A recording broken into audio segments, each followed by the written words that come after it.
22 मई 2025 की है और ये जगह है मेघालय की राजधानी शिलोंग। यही तारीख थी जब राजा रघुवंशी और उनकी पत्नी सोनम रघुवंशी शिलोंग पहुंचे थे। क्योंकि रात का वक्त था इसलिए वो दोनों इस होटल में चेक इन करते हैं और उसी वक्त ये तस्वीर ली गई थी। ये जो दो लोग आपको इस फोटो में दिख रहे हैं उनमें से एक राजा रघुवंशी है और दूसरी उनकी पत्नी सोनम है। कहा जा रहा है कि यही उनकी आखिरी तस्वीर है जो शिलोंग से सामने आई है।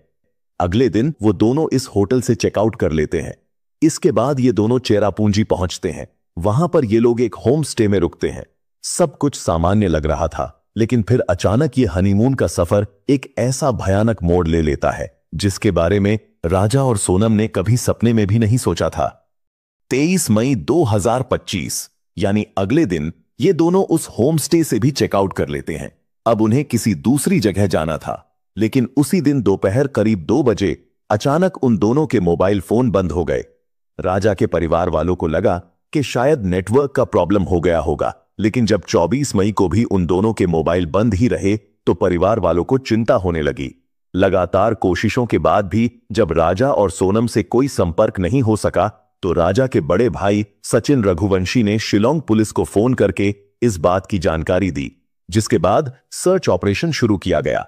सोनम के भाई गोविंद और राजा के भाई विपिन इमरजेंसी फ्लाइट से शिलोंग पहुंचे। इसके बाद वो लोग भी सर्चिंग टीम के साथ जुड़ गए, लेकिन खराब मौसम और विजिबिलिटी कम होने के कारण राजा और सोनम का कुछ पता नहीं चल पा रहा था। धीरे धीरे दिन बीतते जाते हैं और फिर 10 दिन के बाद 2 जून को राजा रघुवंशी की लाश चेरापूंजी में एक गहरी खाई से बरामद होती है, लेकिन सोनम का अभी तक कोई भी सुराग नहीं मिला है।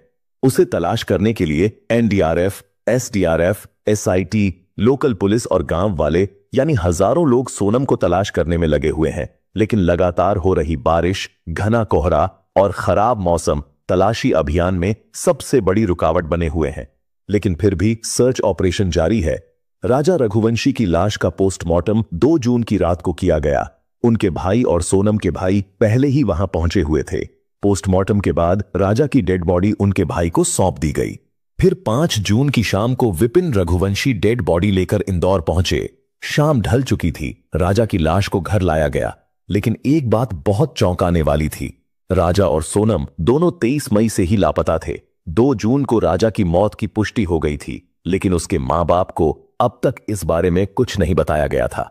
दरअसल राजा रघुवंशी के पिता को कुछ दिन पहले ही दिल का दौरा पड़ा था और मां भी रो रो कर बेहाल थी। इसीलिए घर में मोबाइल, टीवी, अखबार सब कुछ बंद कर दिया गया था ताकि उन्हें इस बारे में कोई खबर न लगे। लेकिन अब जब लाश इंदौर पहुंच चुकी थी तो अब छुपाना मुमकिन नहीं था। अंतिम संस्कार की तैयारी हो चुकी थी और तब पहली बार राजा के मां बाप को बताया गया कि उनका बेटा अब इस दुनिया में नहीं रहा। फिर उसी शाम राजा रघुवंशी की अंतिम यात्रा निकली। उसी घर से जिस घर से सिर्फ 25 दिन पहले ही उसकी बारात निकली थी, अब 25 दिन के बाद उसी घर से उसकी अर्थी उठ रही थी। इंदौर में पूरे रीति रिवाज के साथ राजा रघुवंशी का अंतिम संस्कार किया गया। लेकिन अब लोगों की एक ही मांग है कि इस मामले की जांच सीबीआई को सौंपी जाए, क्योंकि राजा रघुवंशी के भाई ने खुद यह बयान दिया है कि एक रात पहले राजा उनके सपने में आए और कहा, मैं मरा नहीं हूं, मुझे मारा गया है। जिसके बाद राजा के भाई ने भी सीबीआई जांच की मांग कर दी है। इस घटना को हुए अब 15 दिन बीत चुके हैं। राजा की लाश तो घर लौट आई है, लेकिन सोनम अब भी गायब है। उसके भाई अब भी मेघालय में हैं। वो हर पल इसी उम्मीद में है कि शायद कहीं से सोनम का कोई सुराग मिल जाए। लेकिन सवाल सिर्फ यही नहीं है कि यह सब कैसे हुआ, बल्कि सबसे इंपॉर्टेंट सवाल तो यह है कि क्या मेघालय पुलिस सही दिशा में जांच कर भी रही है या नहीं। आज के इस वीडियो में हम आपको बताएंगे कि मेघालय पुलिस किन किन लोगों पर शक कर रही है और क्यों कर रही है, और यह भी बताएंगे कि जिन पर शक किया जा रहा है असल में उनका इस मामले से कोई लेना देना है या नहीं। तो जुड़े रहिए हमारे साथ। राजा और सोनम रघुवंशी की शादी 11 मई 2025 को इंदौर में हुई थी। वो लोग 20 मई को हनीमून के लिए रवाना हुए थे। राजा इंदौर में ट्रांसपोर्ट कंपनी चलाते थे। वो दोनों पति पत्नी बेंगलुरु होते हुए गुवाहाटी पहुंचे। वहां कामाख्या देवी मंदिर में दर्शन करने के बाद 22 मई की शाम को राजा और सोनम शिलोंग पहुंचे। रात को उन्होंने एक होटल में चेक इन किया, लेकिन फिर अचानक सब कुछ बदल गया, या यूं कहें सब कुछ खत्म हो गया। दरअसल 23 मई 2025 की सुबह राजा और सोनम ने होटल से एक स्कूटी किराए पर ली। उन्होंने होटल स्टाफ को बताया कि वो लोग नोंगरियाट गांव के पास लिविंग रूट ब्रिज घूमने जा रहे हैं और दोपहर तक वापस लौट आएंगे। नोंगरियाट मेघालय का एक मशहूर टूरिस्ट स्पॉट है जहां घने जंगल, खूबसूरत झरने और प्राकृतिक पुल हैं। दोपहर गुजर गई, फिर शाम हुई, लेकिन राजा और सोनम दोनों वापस नहीं लौटे। होटल स्टाफ ने पहले उनके मोबाइल पर कॉल करने की कोशिश की, लेकिन दोनों के फोन बंद थे। उसी समय राजा रघुवंशी के घर वाले भी उन्हें कांटेक्ट करने की कोशिश कर रहे थे, लेकिन किसी का भी फोन नहीं लग रहा था। ना तो राजा से होटल वालों का संपर्क हो पाया और ना ही उसके भाई विपिन का फोन लग रहा था। रात 8 बजे तक जब उनकी कोई खबर नहीं मिली तो होटल मैनेजर ने मेघालय पुलिस को सूचना दी, और यही वो पल था जब इस घटना ने एक डरावना मोड़ ले लिया। उधर इंदौर में राजा के परिवार में भी हड़कंप मच गया। राजा और सोनम के भाइयों ने तुरंत शिलोंग के लिए फ्लाइट बुक की और अगले दिन तक वो लोग वहां पहुंच गए। इधर 24 मई 2025 की सुबह शिलोंग चेरापूंजी रोड पर स्थानीय लोगों को एक स्कूटी लावारिस हालत में मिलती है। चाबी स्कूटी में ही लगी थी, जबकि आसपास कोई भी दिखाई नहीं दे रहा था। पुलिस ने जांच की तो पता चला कि ये वही स्कूटी थी जो राजा और सोनम ने किराए पर ली थी।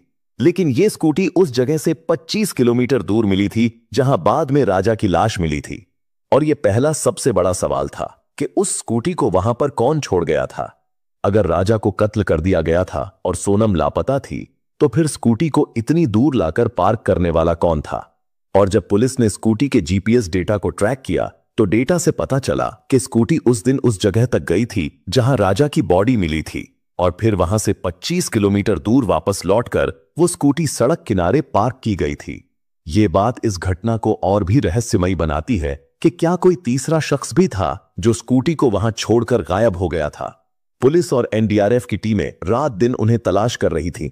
ज्यादा कोहरे और विजिबिलिटी कम होने की वजह से सर्च ऑपरेशन में बहुत दिक्कतें आ रही थीं। लेकिन फिर 2 जून 2025 की सुबह पुलिस और एनडीआरएफ की टीम को एक गहरी खाई में चट्टानों के बीच एक लाश मिलती है। उसकी हालत इतनी खराब थी कि पहचान कर पाना मुश्किल था, लेकिन उसकी कलाई पर राजा लिखा टैटू और एक स्मार्ट वॉच बंधी हुई थी। और जब यह बॉडी राजा के भाई को दिखाई गई तो उन्होंने टैटू और स्मार्ट वॉच से पुष्टि की कि यह राजा रघुवंशी ही है। पोस्टमार्टम रिपोर्ट से यह भी साफ हो गया था कि राजा को कत्ल किया गया था।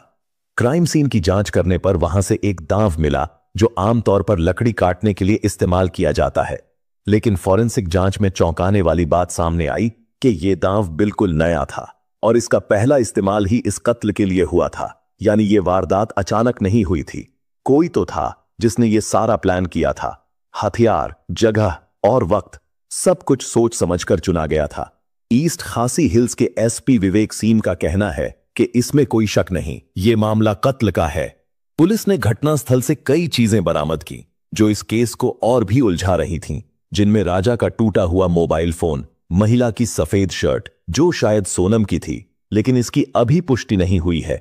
इसके अलावा दवाई की स्ट्रिप, ये किस दवा की थी इसका भी कोई सुराग नहीं मिला। ट्रिपल एक्सेल साइज का एक रेनकोट। चेरापूंजी में अक्सर बारिश होती रहती है, इसलिए पुलिस को शक है कि यह रेनकोट सोनम का हो सकता है। थोड़ी दूरी पर कुछ ऐसे दाग धब्बे भी मिले जो खून जैसे दिख रहे थे, जिन्हें फॉरेंसिक जांच के लिए भेज दिया गया है। इन सबूतों ने सवालों का एक नया जाल बुन दिया था। वो शर्ट और रेनकोट किसके थे, दवा की स्ट्रिप वहां कैसे पहुंची, और सबसे बड़ा सवाल ये कि सोनम कहां थी। सोनम का अब तक कोई सुराग नहीं मिला था। उसका मोबाइल फोन घटना वाले दिन से ही बंद है। कोई सीसीटीवी फुटेज, कोई बस या फ्लाइट का टिकट या कोई होटल रिकॉर्ड कुछ भी नहीं है। ऐसा लगता है जैसे सोनम आसमान में गायब हो गई है। लेकिन कुछ लोगों का कहना है कि हो सकता है सोनम ने ही स्कूटी को 25 किलोमीटर दूर वापस लाकर पार्क किया हो। लेकिन अगर ऐसा होता तो वो अब कहां है। दूसरी तरफ यह भी संभव है कि सोनम भी किसी मुसीबत में हो और शायद उसकी भी हत्या कर दी गई हो या फिर उसे किडनैप कर लिया गया हो। लेकिन मौजूदा हालात और सबूत इस ओर भी इशारा करते हैं कि स्कूटी को उसी ने पार्क किया हो सकता है। दरअसल इस मामले में कई संभावनाएं सामने आ रही हैं। नंबर 1, प्री प्लानिंग कत्ल। क्योंकि दांव का नया होना, स्कूटी का 25 किलोमीटर दूर पार्क करना और सोनम का गायब होना, ये सारी चीजें इंडिकेट करती हैं कि ये बहुत बड़ी प्लानिंग थी। नंबर 2, लूटपाट।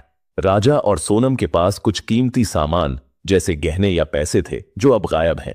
लेकिन यहां पर फिर से एक सवाल उठता है कि अगर ये लूटपाट थी तो लाश को इतनी दूर ले जाकर खाई में क्यों फेंका गया, क्योंकि लूट की घटनाएं तो आमतौर पर वहीं होती हैं जहां लुटेरों को मौका मिलता है, और उनके पास इतना वक्त तो नहीं हो सकता था कि वो लोग डेड बॉडी को 25 किलोमीटर दूर आगे खाई में फेंकने जाते। मेघालय के रिभोई जिले में हाल ही में एक मानव तस्करी रैकेट पकड़ा गया था जिसमें 12 बांग्लादेशी नागरिक गिरफ्तार हुए थे। असल में मेघालय का ये इलाका बांग्लादेश के बॉर्डर से सिर्फ 20 से 22 किलोमीटर दूर है, इसलिए यहां पर घुसपैठ आम बात है। क्या सोनम भी ऐसे ही किसी रैकेट का शिकार हो गई है? निजी रंजिश। जिस दिन ये दोनों लापता हुए थे उसी दिन राजा का एक कॉफी शॉप में मामूली विवाद हुआ था, लेकिन क्या कोई इतनी छोटी सी बात पर किसी को कत्ल करेगा? मेघालय के एसपी विवेक सिंह का कहना है कि यह हेट क्राइम भी हो सकता है, यानी बाहरी लोगों के प्रति नफरत की वजह से भी यह वारदात हो सकती है। अब क्योंकि मेघालय का यह इलाका बांग्लादेश बॉर्डर के करीब है, जहां बिना फेंसिंग वाला यह बॉर्डर घुसपैठ को आसान बनाता है, इसी बात को मद्देनजर रखते हुए 8 मई 2025 को ईस्ट खासी हिल्स जिला प्रशासन ने एक एडवाइजरी जारी की थी जिसमें बांग्लादेशी घुसपैठियों के भारत में घुसने और लूटपाट करने की आशंका जताई गई थी। ऐसे में सोनम के परिवार को शक है कि कहीं सोनम को भी बांग्लादेशी घुसपैठिए किडनैप करके ना ले गए हों। हालांकि पुलिस ने इस मामले को तुरंत गंभीरता से लिया और तुरंत ही एसआईटी का गठन किया गया जो फॉरेंसिक, साइबर और क्राइम ब्रांच के साथ मिलकर काम कर रहे हैं। इसके अलावा ड्रोन, स्निफर डॉग्स और एनडीआरएफ की टीमें भी लगातार सर्च ऑपरेशन चला रही हैं, लेकिन चेरापूंजी में भारी बारिश और घने जंगल सर्च ऑपरेशन को मुश्किल बना रहे हैं। पुलिस ने सोनम की तलाश में लुकआउट नोटिस जारी किया है ताकि अगर वो देश के किसी भी हिस्से में हो तो उसकी जानकारी मिल सके। फॉरेंसिक लैब में उनके धब्बों और अन्य सबूतों की भी जांच की जा रही है। पुलिस स्थानीय लोगों से भी पूछताछ कर रही है और आसपास के सीसीटीवी फुटेज खंगाल रही है, लेकिन 6 जून 2025 तक पुलिस को कोई ठोस सुराग नहीं मिल सका, जिसकी वजह से लोगों का गुस्सा बढ़ता जा रहा है। राजा की लाश इंदौर में उनके परिवार को सौंप दी गई। परिवार और पूरे इंदौर शहर में गम का माहौल है। राजा के बुजुर्ग माता पिता और रिश्तेदार इस सदमे से उबर नहीं पा रहे हैं। उनका कहना है कि ये कोई हादसा नहीं बल्कि ये एक प्लानिंग के तहत रची गई साजिश है। उन्होंने सीबीआई जांच की मांग की है क्योंकि उनका मानना है कि स्थानीय पुलिस शायद निष्पक्ष जांच ना कर पाए। राजा के परिवार का कहना है कि हमें जवाब नहीं, सच चाहिए। हमें यह जानना है कि हमारे बेटे की हत्या क्यों हुई और सोनम कहां है। इंदौर में स्थानीय लोगों ने भी इस मांग का समर्थन किया है और सोशल मीडिया पर #JusticeForRaja तेजी से ट्रेंड कर रहा है।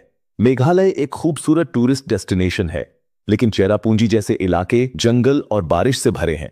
यहां टूरिस्ट्स को गाइड्स की जरूरत होती है क्योंकि यहां पर रास्ते खतरनाक हो सकते हैं। लेकिन इस मामले ने मेघालय के टूरिज्म सिस्टम पर भी सवाल खड़े कर दिए हैं। क्या इन टूरिस्ट को सही गाइडलाइन दी गई थी? क्या उन्हें खतरनाक इलाकों में जाने से नहीं रोका गया था? स्थानीय टूरिज्म बोर्ड और गाइड्स की जिम्मेदारी भी सवालों के घेरे में है। मेघालय में पहले भी टूरिस्ट्स के साथ छोटी मोटी घटनाएं हो चुकी हैं, लेकिन इतना बड़ा मामला पहली बार सुर्खियों में आया है।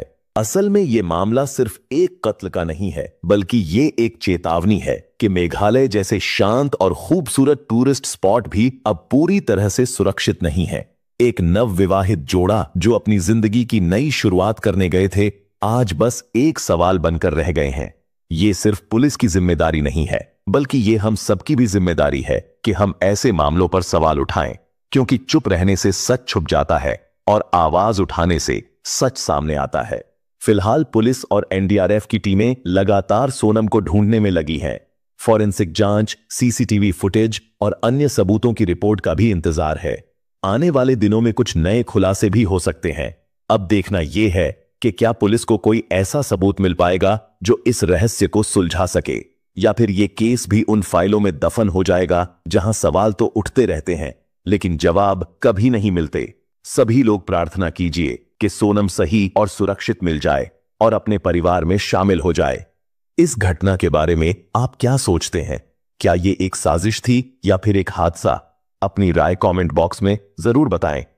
दोस्तों, अगर आपको हमारी ये वीडियो पसंद आई हो तो इस वीडियो को लाइक करते हुए शेयर भी करें, और अगर आपने अभी तक चैनल को सब्सक्राइब नहीं किया है तो हमारे चैनल को सब्सक्राइब कर लीजिए। साथ ही बेल आइकॉन को प्रेस करके ऑल नोटिफिकेशन को भी ऑन कर लीजिए। धन्यवाद।